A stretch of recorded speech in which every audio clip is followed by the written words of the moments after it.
दोस्तों, जीवन में अक्सर हम अपनी असफलताओं के लिए किस्मत को दोष देते हैं। हम सोचते हैं कि हमारे पास पर्याप्त संसाधन नहीं है, हमारी मेहनत बेकार जा रही है और बाकी लोग हमसे बेहतर हैं। लेकिन क्या कभी हमने यह सोचा है कि हमारी असली समस्या हमारी सोच और हमारे कर्म हैं? आज मैं आपको एक ऐसी प्रेरणादायक कहानी सुनाने जा रहा हूं जो न सिर्फ आपकी सोच को बदल देगी, बल्कि आपको यह भी सिखाएगी कि किस्मत के भरोसे बैठने से कुछ नहीं होता। हमारी किस्मत तभी बदलती है जब हम अपने कर्मों में विश्वास रखते हैं।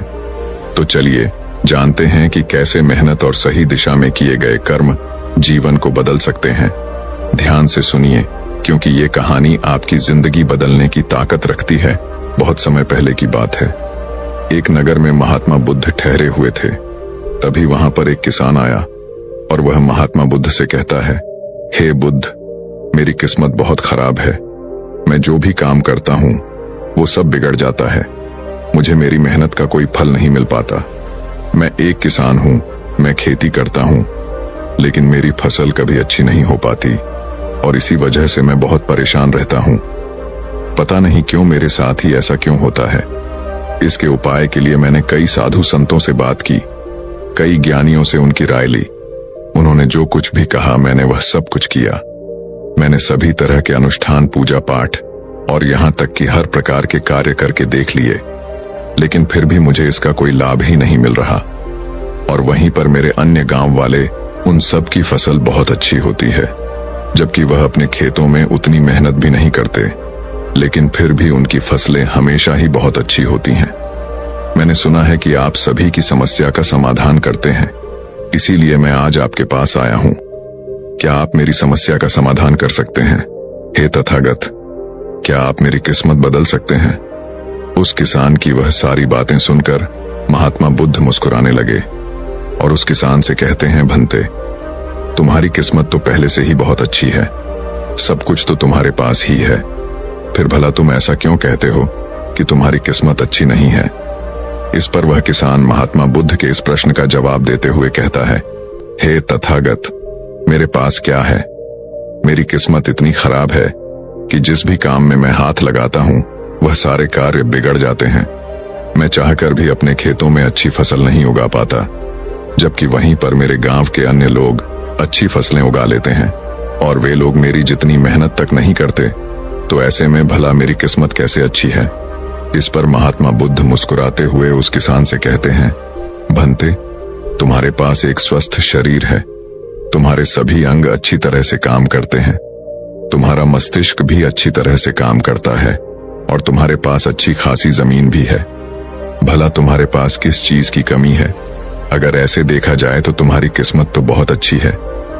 इस पर वो किसान महात्मा बुद्ध से कहता है, हे तथागत, मेरी समस्या यह नहीं है। मेरी समस्या तो यह है कि जिन भी कार्यों में मैं हाथ डालता हूं वह कार्य बिगड़ क्यों जाते हैं। रही बात जमीन, अच्छा शरीर, अच्छा मस्तिष्क और अच्छे अंगों की, तो वह तो सभी के पास है। मेरे सभी गांव वालों के पास भी है और उनके पास अच्छी जमीन भी है और तो और उनके पास अच्छी फसल भी है। इसी कारण वे लोग हमेशा सुखी रहते हैं। लेकिन मेरे खेतों में तो अच्छी फसल हो ही नहीं पाती। हर वर्ष मुझे एक भारी नुकसान झेलना पड़ता है। क्या आप मुझे कोई इसका उपाय बता सकते हैं? क्या ऐसा कोई मंत्र, क्या ऐसा कोई तरीका है जिससे मेरी किस्मत एक बार फिर से चमक जाए? इस पर महात्मा बुद्ध उस किसान से कहते हैं, ठीक है, यदि तुम कोई उपाय चाहते हो या कोई मंत्र चाहते हो तो वह मैं तुम्हें अवश्य ही दूंगा, लेकिन उससे पहले मुझे यह बताओ, क्या तुम्हें पता है तुम्हारे खेत में खजाना है? ये सुन वह किसान थोड़ा आश्चर्यचकित हुआ और वह महात्मा बुद्ध से तुरंत ही बोल पड़ा, हे बुद्ध, आप ये क्या कह रहे हैं? मेरे खेत में खजाना है और यह मुझे पता तक नहीं। बताइए, वह खजाना कहाँ है? मैं अभी उसे जाकर निकाल लूंगा। बताइए बुद्ध, वो खजाना कहाँ है? इस पर महात्मा बुद्ध उस किसान से कहते हैं, भंते, वह खजाना तुम्हें ऐसे नहीं मिलने वाला। उसके लिए तुम्हें मेरा कार्य करना होगा। मैं तुम्हें जैसा जैसा कहूंगा तुम्हें वैसा ही करना होगा, तब जाके तुम्हें वह खजाना अवश्य मिल पाएगा। उस किसान ने महात्मा बुद्ध की सारी बातें सुनी और उसके बाद वह किसान महात्मा बुद्ध से कहता है, हे तथागत, बताइए मुझे क्या करना होगा। आप जैसा कहेंगे मैं वैसा करने के लिए तैयार हूं, लेकिन मुझे बता दीजिए कि आखिर वह खजाना मेरे खेत में कहां पर है। इस पर महात्मा बुद्ध उस किसान से कहते हैं, भंते, अपने खेतों में जाओ और अपने खेतों की खुदाई करके एक मिट्टी टोकरी भरकर मेरे पास लाओ। वह किसान तुरंत ही महात्मा बुद्ध की बात मान लेता है। वह भागा भागा अपने खेतों में जाता है और जल्दी जल्दी एक टोकरी मिट्टी भरकर वह वापस महात्मा बुद्ध के पास पहुंचता है। उस मिट्टी को देखने के बाद महात्मा बुद्ध उस किसान से कहते हैं, ठीक है, अब मेरी बात ध्यान से सुनो। अब से 1 महीने बाद अपने खेत की खुदाई करना और जब तुम पूरा खेत खोद दोगे तो उसमें से एक टोकरी मिट्टी फिर से मेरे पास लेकर आना। महात्मा बुद्ध के मुख से यह बात सुनकर वह किसान कुछ देर के लिए सोच में पड़ गया। वह यह सोचने लगा, जब खजाना मेरे खेतों में गड़ा हुआ है तो महात्मा बुद्ध मुझे सीधे सीधे बता क्यों नहीं देते कि वह कहां पर है। उसने कुछ देर सोच विचार करने के बाद महात्मा बुद्ध से आखिरकार यह बात पूछ ही ली। वह किसान महात्मा बुद्ध से कहता है, हे तथागत, यदि वह खजाना मेरे खेतों में है तो आप मुझे बता क्यों नहीं देते कि वह कहां पर है। मैं उसे अभी जाकर निकाल लेता हूं। भला मुझे 1 माह का इंतजार क्यों करना है? आखिर इसकी क्या जरूरत है? इस पर महात्मा बुद्ध बड़े शांत स्वर से उस किसान से कहते हैं, भंते, हर कार्य का एक समय होता है और वह कार्य यदि उचित समय पर किया जाए तो वह हमें उचित और शुभ फल देता है। तुम चाहते हो तो मैं तुम्हें खजाना बता देता हूं कि वह खजाना तुम्हारे खेतों में कहां गड़ा हुआ है। लेकिन एक पल के लिए यह भी सोच लो, अगर तुम अभी उस खजाने को पाने की कोशिश करोगे तो हो सकता है कि तुम्हारे हाथ तो कुछ भी ना आए। सोच लो, तुम अभी उस खजाने को पाना चाहते हो या 1 महीने के बाद। महात्मा बुद्ध के मुख से यह सारी बातें सुनकर वह किसान कुछ देर के लिए सोच विचार में पड़ गया और फिर वह महात्मा बुद्ध से कहता है, हे तथागत, आप जैसा कहेंगे मैं वैसा ही करूंगा। इतना कहकर वह महात्मा बुद्ध को प्रणाम करके वापस घर लौट जाता है। वह जैसे तैसे अपने मन को मार तो लेता है, अपनी इच्छाओं को दबा तो लेता है, किंतु अब भी उसका मन बहुत बेचैन था। वह उस खजाने को जल्द से जल्द पाना चाहता था। रात में उसे खजाने के सपने आया करते थे। वह दिन भर केवल खजाने के बारे में ही सोचता रहता था। जब भी वह खेत जाता तो एक किनारे पर बैठता और उस खजाने के बारे में सोचने लग जाता। दिन भर हर समय उसके मन में केवल खजाना पाने के विचार ही चलते रहते। वह यह सोचता रहता कि जब मुझे खजाना मिल जाएगा तो मैं तो इस नगर का सबसे अमीर आदमी बन जाऊंगा। मेरे पास सारे ऐशो आराम होंगे और मैं अपना जीवन आनंदमय बिताऊंगा। मुझे किसी चीज की कोई कमी नहीं होगी। देखते ही देखते ऐसे ही करीब 1 माह बीत गए और वह अपने खेतों में गया और उसने अपने खेतों में से एक टोकरी मिट्टी खोदी। उस टोकरी में भरकर वह महात्मा बुद्ध के पास पहुंचा और महात्मा बुद्ध से कहता है, हे तथागत, यह लीजिए एक टोकरी मिट्टी जो मैंने अपने खेत से लाई है। अब बताइए वह खजाना कहां पर है। इस पर महात्मा बुद्ध उस किसान से कहते हैं, क्या तुमने अपना सारा खेत खोद दिया? इस पर वो किसान महात्मा बुद्ध से कहता है, नहीं तथागत, आपने कहा था केवल एक टोकरी मिट्टी ही आपको चाहिए, इसलिए मैंने केवल एक टोकरी मिट्टी ही निकाली। भला उसके लिए मुझे पूरा खेत जोतने की क्या जरूरत है? बस आप मुझे यह बता दीजिए कि वह खजाना मेरे खेतों में कहां पर गड़ा हुआ है। मैं जाकर वहीं पर खोदूंगा और वह खजाना निकाल लूंगा। इस पर महात्मा बुद्ध उस किसान से कहते हैं, भंते, वह खजाना पूरा खेत जोतने से ही मिलेगा। यदि तुम अपना खेत नहीं जोतोगे तो वह खजाना कभी नहीं बाहर आने वाला। अब सोच लो तुम्हें क्या करना है। इस पर वह किसान एक बार फिर कुछ देर के लिए सोच विचार में पड़ जाता है और वह यह तय करता है कि वह जाकर अपने खेत को जोतेगा। इसलिए वह महात्मा बुद्ध को प्रणाम करके वापस घर लौट जाता है और अगले ही दिन वह अपना सारा खेत जोतकर एक बार फिर से एक टोकरी मिट्टी भरकर महात्मा बुद्ध के समक्ष पहुंच जाता है। तभी महात्मा बुद्ध उस किसान से कहते हैं, भंते, अभी तुम्हारा खेत ठीक से नहीं जोता गया है। जाकर एक बार फिर कोशिश करो, एक बार फिर अपने खेतों में हल चलाओ। इस पर वह किसान महात्मा बुद्ध से कहता है, हे तथागत, मेरे पास हल नहीं है, बल्कि मैं खुद से ही हल की जगह पर खेत जोतता हूं। इस पर महात्मा बुद्ध उस किसान से कहते हैं, कोई बात नहीं भंते, एक बार फिर परिश्रम करो और इस परिश्रम का फल तुम्हें अवश्य मिलेगा। वह किसान महात्मा बुद्ध की बात मान लेता है और वह एक बार फिर से अपने खेतों में मेहनत करता है। वह एक बार फिर से हल चलाता है और एक टोकरी मिट्टी लेकर वह महात्मा बुद्ध के समक्ष फिर से उपस्थित हो जाता है।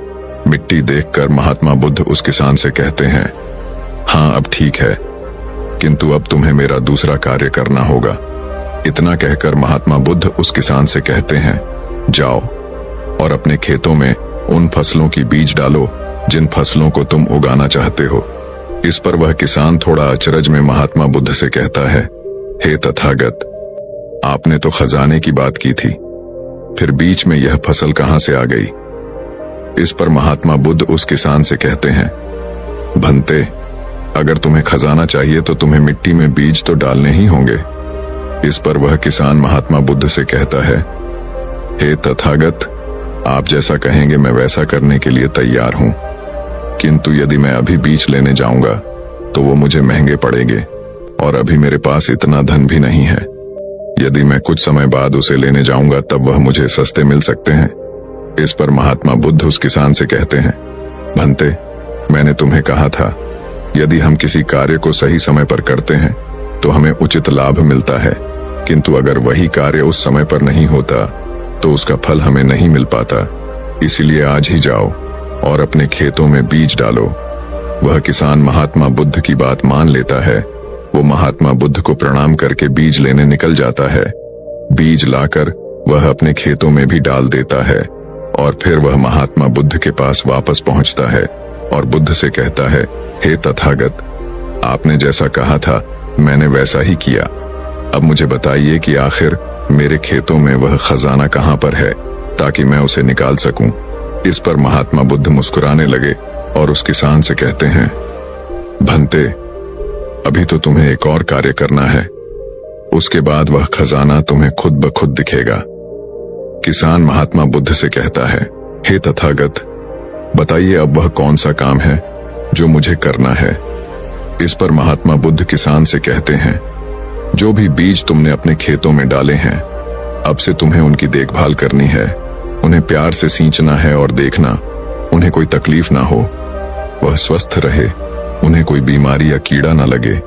यदि ऐसा हुआ तो तुम्हें वह खजाना नहीं मिल पाएगा, और यदि तुम्हारे खेत का हर एक बीज अंकुरित हो गया और वह अपनी संपूर्णता तक पहुंच गया तो वह खजाना तुम्हें अवश्य ही दिखाई देगा और तब तुम्हें मेरे पास आने की कोई आवश्यकता भी नहीं पड़ेगी। उस किसान ने महात्मा बुद्ध की सारी बातें मान ली और उसके बाद वह महात्मा बुद्ध को प्रणाम करके वापस घर लौट गया। अब से वह अपने खेतों की देखरेख करने लगा। उस किसान ने अपने खेतों पर पूरा ध्यान दिया, किंतु अब भी उसे सपनों में वह खजाना ही नजर आता था और वह मन ही मन सोचता था कि बस एक बार यह फसल पूरी तरह से स्वस्थ हो जाए तो वह खजाना भी मुझे मिल ही जाएगा। इसी सोच के साथ वह उन फसलों की देखरेख में दिन रात लगा रहता। उसने अपनी फसलों पर किसी प्रकार की कोई विपदा नहीं आने दी और देखते देखते वह दिन भी आ गया जब उसकी फसल उसके खेतों में लहलहा रही थी। तभी उसे महात्मा बुद्ध की बात याद आई। महात्मा बुद्ध ने कहा था कि जब तुम्हारी फसलें तैयार हो जाएंगी तो तुम्हें तुम्हारा खजाना भी मिल जाएगा। ये बात याद आते ही उस किसान की आंखों में आंसू आ गए। जो खजाना उसके खेतों की जमीन में हुआ था वह बाहर आ चुका था। उसके जैसी फसल उसके गांव में किसी की नहीं हुई थी। उसकी फसल से उसके सभी कर्ज भी पूरे होने वाले ही थे और सभी गांव वाले उसकी मेहनत को देखकर बहुत खुश थे और उस किसान की तारीफ कर रहे थे। लेकिन तभी उस किसान को महात्मा बुद्ध की याद आई और वह खुद को महात्मा बुद्ध के समक्ष पहुंचने से रोक ना पाया। वह तुरंत ही महात्मा बुद्ध के चरणों में जा गिरा और उनसे कहने लगा, हे तथागत, आपने जो खजाना मुझे बताया था वो मुझे मिल गया है, लेकिन मुझे यह बात नहीं पता चल रही कि वह खजाना मुझे पहले क्यों नहीं मिला। इस पर महात्मा बुद्ध उस किसान से कहते हैं, भंते, हमेशा किस्मत को दोष देना सही नहीं होता। पहले तुम अपनी किस्मत को सही करने में लगे हुए थे, लेकिन तुम यह भूल रहे थे कि तुम्हारी किस्मत तो पहले से सही थी। तुम सही काम नहीं कर पा रहे थे। तुम चाहते थे कि तुम्हारे कर्म किए बिना ही तुम्हारी फसल सबसे उत्तम हो, लेकिन उसी वक्त मैंने तुम्हें खजाने का लालच दिया और खजाने के लालच में ही सही लेकिन जब तुमने सही समय पर सही काम किया तो तुम्हें सही फल भी मिला। और जो तुम्हारे पास सबसे उत्तम चीज है, जो तुम्हारे पास असली खजाना है, वह तुम्हारा शरीर ही है। इस शरीर के माध्यम से हम इस दुनिया में जो चाहे वह पा सकते हैं, लेकिन यहाँ पर तो हर कोई अपनी किस्मत का रोना रोने में लगा हुआ है। यहाँ तक कि उन्हें अपने कर्मों में विश्वास ही नहीं है, तो ऐसे लोग भला अपने लक्ष्य तक कैसे पहुंच सकते हैं? इस पर वह किसान महात्मा बुद्ध से प्रश्न करते हुए कहता है, हे तथागत, तो क्या किस्मत जैसी कोई चीज नहीं होती? इस पर महात्मा बुद्ध मुस्कुराने लगे और उस किसान से कहते हैं, भंते, किस्मत क्या है? किस्मत हमारे ही सत्कर्म है, और यह सत्कर्म ही हमें ऊर्जा और शक्ति प्रदान करते हैं ताकि हम सही दिशा में कार्य कर सके, और इन कार्यों से ही हम अपने जीवन के लक्ष्य को प्राप्त भी कर सकते हैं। महात्मा बुद्ध के मुख से यह उपदेश सुनकर वह किसान महात्मा बुद्ध के चरणों में जा गिरा और उनसे कहने लगा, हे तथागत, मुझे आज पता चल गया है कि मेरी किस्मत खराब नहीं थी, मेरे तो कर्म ही खराब थे, किंतु मैं आज आपको वचन देता हूं कि आज से मैं अपनी किस्मत को कभी खराब नहीं कहूंगा। अपने कर्मों को सुधारूंगा और सभी कार्य सही समय पर करूंगा। इतना कहकर वह किसान महात्मा बुद्ध को प्रणाम करके वापस घर लौट गया। दोस्तों, हम में से अधिकांश लोग यही करते हैं। वे लोग हमेशा अपनी किस्मत को दोष देते रहते हैं, लेकिन वो कभी भी अपने कर्मों पर ध्यान नहीं देते। वो यह नहीं सोचते कि क्या उन्होंने अपने लक्ष्य को पाने के लिए जो कर्म करने चाहिए थे वो कर्म किए हैं या नहीं, कहीं उसमें कोई कमी तो नहीं रह गई, और अगर उसमें कोई कमी थी तो क्या उस कमी को दूर करके क्या उस लक्ष्य को प्राप्त किया जा सकता था। और यह सब हम तब सोच पाएंगे, तब समझ पाएंगे जब हम अपनी किस्मत को दोष देना बंद कर देंगे। लेकिन हम तो अपने आप को सही और अपने किस्मत को गलत ठहराना चाहते हैं। हम किसी ऐसे को चाहते हैं जो हमारी गलतियों का ठेका ले ले, और इसीलिए हम अपनी किस्मत को हमेशा दोष देते रहते हैं ताकि हमें कभी किसी के सवालों का कोई जवाब ही ना देना पड़े। और इस तरह से हम उस समस्या से भी निकल जाते हैं, और हम कभी पीछे पलटकर यह नहीं देखते कि क्या हमने उस लक्ष्य को पाने के लिए हर मुमकिन कोशिश की थी या नहीं। हमसे कहीं पर कोई गलती तो नहीं हुई थी, क्योंकि हमें तो लगता है कि यह सब तो किस्मत का खेल है, और भला किस्मत से कौन जीत सकता है। आपने अपने आसपास भी ऐसे कई लोगों को देखा होगा जो लोग अपने लक्ष्य को प्राप्त ना कर पाने पर रोते हैं, चिल्लाते हैं, और जब उनसे कोई उनकी असफलता का कारण पूछता है तो वह यही कहते हैं कि वह तो मेरी किस्मत में था ही नहीं। लेकिन यहाँ पर आप एक वास्तविकता भूल रहे हैं। इस दुनिया में ऐसे कई सारे लोग हैं जो अपने कर्म पर ध्यान देते हैं। वह अपने कर्म को कभी नहीं छोड़ते, भले ही वह अपने लक्ष्य को पहुंच पाने में असफल हो जाए, लेकिन फिर भी वह अपने कर्म पर विश्वास रखते हैं। और जो लोग अपने कर्म पर विश्वास रखते हैं वह लोग कभी यह नहीं कहते कि उनकी तो किस्मत ही खराब थी, बल्कि वह दोबारा फिर से एक बार पूरी शक्ति से उस लक्ष्य को पाने की कोशिश करते हैं। और यह कोशिश वह तब तक करते रहते हैं जब तक कि उन्हें उनका लक्ष्य मिल नहीं जाता।